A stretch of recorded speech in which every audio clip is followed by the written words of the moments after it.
Have you heard about the brand new Apple Watch Series 573? It taps right into your brain and turns you into a living meatloaf. Not really, that's not a thing. But in this video, I'm going to tell you why I quit the Apple Watch right after this.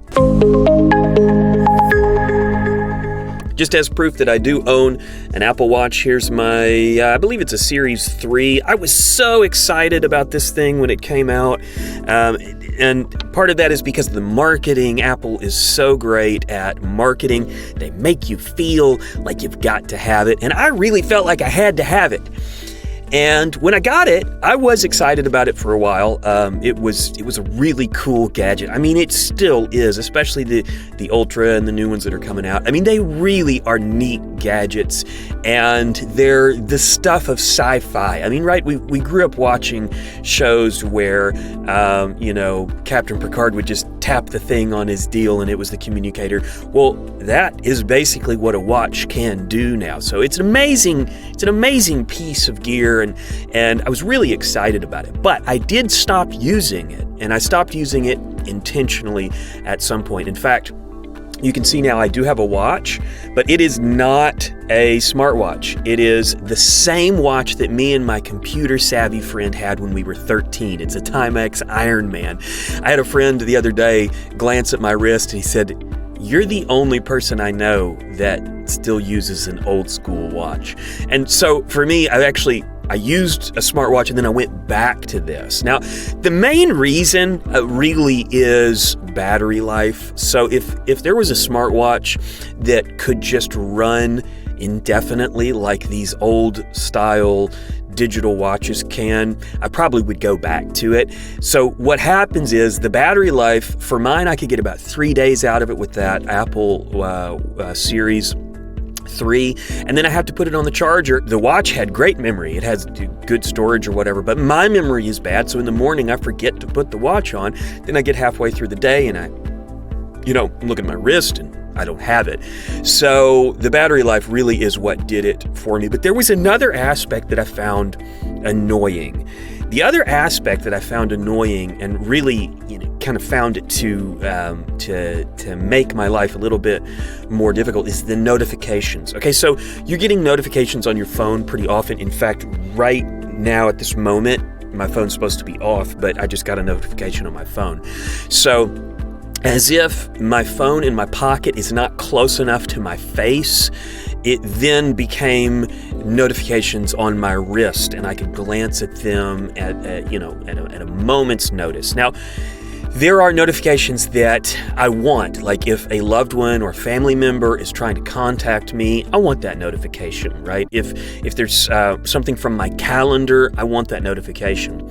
But basically anything else, I want to deal with it when I choose to deal with it. So I've opted out of all notifications almost, except for those basic things, and then I allow notifications to go to my email. So when I did that, my life really simplified, and I would highly encourage you to think about the amount of notifications that you're getting. I know people, loved ones even, that are getting so many notifications constantly, and it's just a constant draw to look at their phone. And so I want to give you a quick rule for notifications and to help you think through why you allow so many notifications for so many news feeds or social media stuff in your life. There are decent reasons to have notifications, and there are some bad reasons. The main bad reason in my mind for doing lots of notifications is what I call running from the darkness. And what I mean by that is, if you're afraid of a quiet, introspective moment, if you resist that and you use notifications to ensure that you never have a quiet, introspective moment where you think about your own spiritual life, then that's not a good reason to have constant notifications. And I would encourage you to turn off your notifications at least for a while so that you can have those introspective moments. I'm a Christian man trying to live a Christian life, and I need those moments. I need quiet moments where I can think about how I've performed, where I can think about how my life is going and whether or not I'm living up to the expectations that Christ has on my life. I read an article recently that when you have a quiet moment, your subconscious brings up past experiences so that you can analyze them. You need those moments.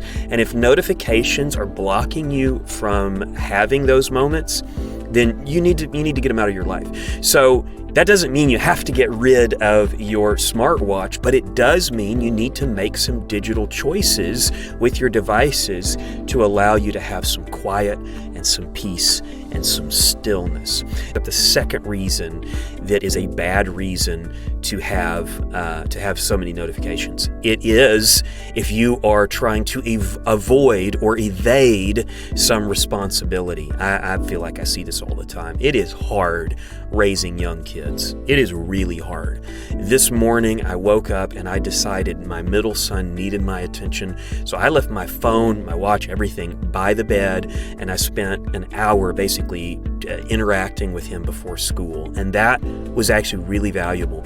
Usually what I do is I get up, I look at my phone first, and I allow that wash of notifications and things that are going to, take my time later once my work hours have started. I usually let that take over in the morning, and I today felt like he needs my attention.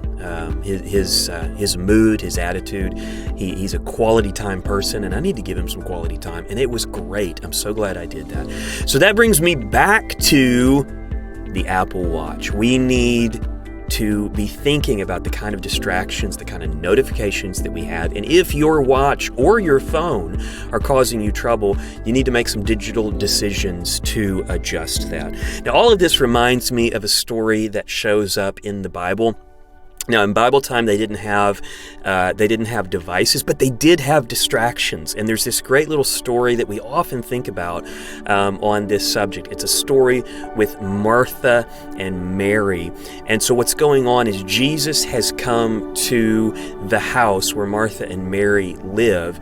And of course, it's Jesus, and he always has an entourage with him, right? And so he comes. It's a really important time. It's important that they get it right. This is a big moment for the household. And so Martha is rushing around doing all the important tasks, right? She's so busy.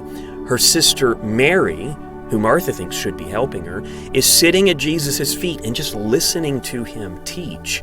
Now, you can see the opinion of both women in this story. The opinion of Martha is that these are important tasks. They need to be done. We need to be diligent. We need to be hardworking. We need to do them. But then you can also see the mentality of Mary here, who is realizing that none of that matters. I need to sit at Jesus' feet because this is an important moment. So notice how this story goes. This is in Luke 10, verse 40 and 42. Martha was distracted by all the preparations that had to be made. So that's an important word. She was distracted. So she was distracted from what? She's distracted from what Jesus was doing, which was being in her house and teaching. Notice what it says. And the Lord answered, "You are worried and upset about many things, but few things are needed, or indeed only one. Mary has chosen what is better, and it will not be taken from her." I love that because he says, we need to be thinking about priorities here. The Son of Man was not going to be on earth much longer, and Mary had chosen the better thing, and Jesus wasn't about to go tell her to do housework while the Son of Man was sitting in her house teaching. And so he's basically encouraging both of these women to think about priorities. And I want to encourage us to do the same thing. We need to be thinking about the distractions that draw us away from those very important interactions with our family members, or even draw us away from introspective moments where we need to be thinking about our spiritual life. So I would encourage you to think about that today. That might mean that you keep your watch, but you change the way the notifications work. That's up to you. You're a responsible person, but I encourage you to think about it. Thanks for watching. See you later.